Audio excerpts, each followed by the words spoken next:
wabarakatuh. Hai semuanya. Perkenalkan, nama saya Sagifti Rida Isni dengan NIM 19051555684. Saya dari Prodi Pendidikan Bahasa dan Sastra Indonesia. Sebelumnya, saya ucapkan terima kasih kepada Bapak Zulhafiz SPD MPD selaku dosen pengampu mata kuliah media pembelajaran. Pada kesempatan kali ini, saya akan menjelaskan materi tentang teks fabel. Ada 7 poin yang akan saya jelaskan. Yang pertama ada pengertian teks fabel. Yang kedua ada ciri-ciri teks fabel. Yang ketiga ada unsur intrinsik teks fabel. Yang keempat ada unsur ekstrinsik teks fabel. Yang kelima ada jenis-jenis teks fabel. Yang keenam ada struktur teks fabel. Yang terakhir yaitu contoh dari teks fabel. Berikut penjelasannya. Nah, pada bagian pertama kita akan membahas mengenai pengertian teks fabel. Jadi, cerita fabel adalah sebuah cerita atau dongeng yang menampilkan cerita tentang binatang sebagai tokoh utama. Dalam fabel, binatang ditampilkan sebagai tokoh utama. Selain itu, karakter-karakter yang diperankan oleh binatang memiliki karakter seperti manusia pada umumnya. Ada karakter yang berperan sebagai protagonis dan juga antagonis. Berikutnya, kita akan membahas mengenai ciri-ciri fabel. Yang pertama, tokoh yang disajikan dalam cerita adalah binatang. Ciri yang kedua, memiliki alur maju. Yang ketiga, watak-watak yang ditampilkan dalam cerita memiliki karakter yang baik dan buruk. Yang keempat, menyajikan rangkaian cerita atau peristiwa yang menunjukkan sebab akibat. Yang kelima, latar dalam sebuah cerita biasanya menggunakan latar alam seperti hutan, gurun, sungai, dan lain-lain. Yang keenam, ceritanya singkat dan cepat. Dan yang ketujuh, alurnya dibuat sederhana sehingga mudah dipahami. Selanjutnya kita akan membahas mengenai unsur intrinsik yang terdapat dalam teks fabel. Yang pertama ada tema. Tema ini adalah pokok cerita. Yang kedua, alur. Biasanya terdiri dari alur maju, alur mundur, dan campuran. Yang ketiga yaitu ada latar. Latar di sini adalah setting di mana yang terdiri dari suasana, tempat, dan waktu. Yang keempat, penokohan terdiri dari protagonis, antagonis, dan tritagonis. Yang kelima, sudut pandang. Sudut pandang adalah cara pandang seorang pengarang atau pembaca dalam cerita. Yang terakhir yaitu ada amanat. Amanat adalah pesan yang disampaikan oleh pengarang kepada pembaca fabel. Berikutnya yaitu unsur ekstrinsik yang terdapat dalam fabel. Yang pertama, biasanya di sini terdapat budaya dan nilai-nilai yang dianut. Yang kedua, tingkat pendidikan. Yang ketiga, kondisi sosial di masyarakat. Yang keempat, agama dan kepercayaan. Unsur ekstrinsik merupakan faktor-faktor eksternal yang mempengaruhi penciptaan sebuah artikel atau karya sastra. Berikutnya, saya akan menjelaskan yaitu tentang jenis dari fabel. Jenis fabel di sini ada dua. Yang pertama, fabel klasik. Fabel klasik ini merupakan cerita yang memang sudah ada pada zaman dahulu yang tidak diketahui kapan waktu kemunculannya. Cerita ini diwariskan lewat lisan secara turun-temurun oleh orang tua kepada anak-anaknya, serta juga selalu tersambung pada generasi berikutnya. Yang kedua, ada namanya fabel modern. Fabel modern ini merupakan cerita yang muncul di dalam waktu yang relatif belum lama, serta juga sengaja ditulis oleh pengarang sebagai ekspresi kesastraan.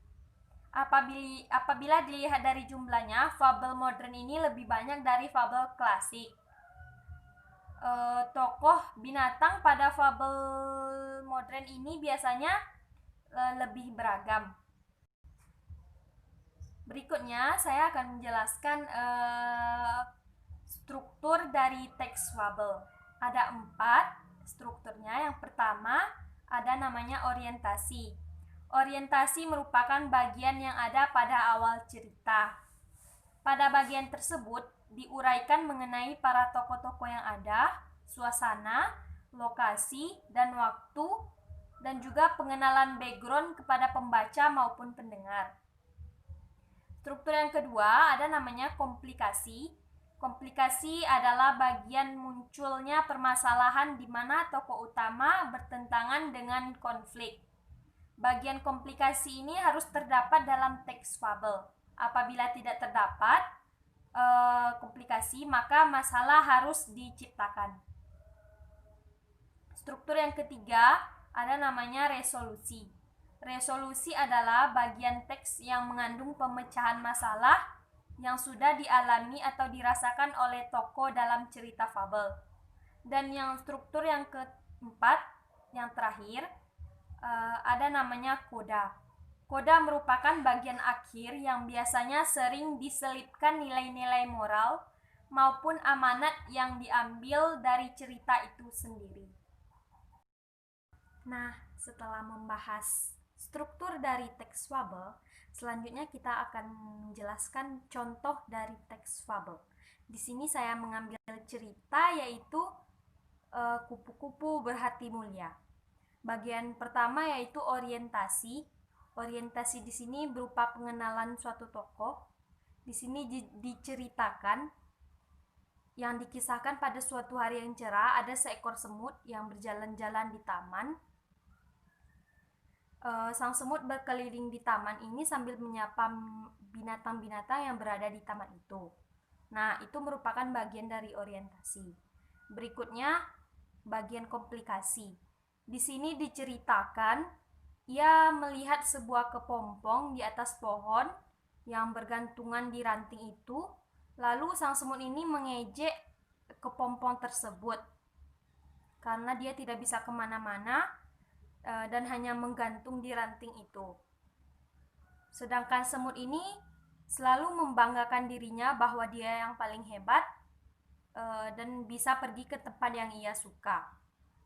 Dan pada suatu hari, sang semut ini berjalan ke taman itu, dan karena hujan, dia tergelincir di sebuah lumpur. Sang semut ini hampir tenggelam dan berteriak sekencang mungkin untuk meminta bantuan.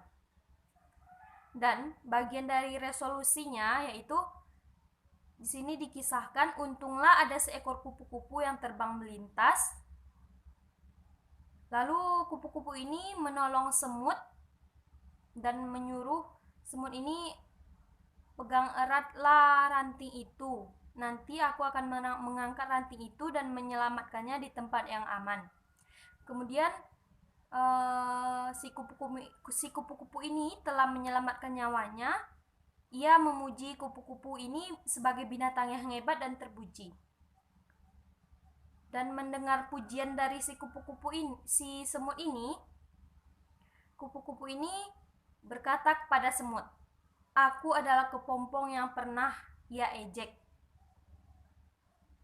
Ternyata kepompong yang dulu ia ejek ini adalah kupu-kupu yang hebat dan terpuji yang sudah menyelamatkan dirinya. Nah, itu merupakan bagian dari resolusi. Dan yang terakhir yaitu koda.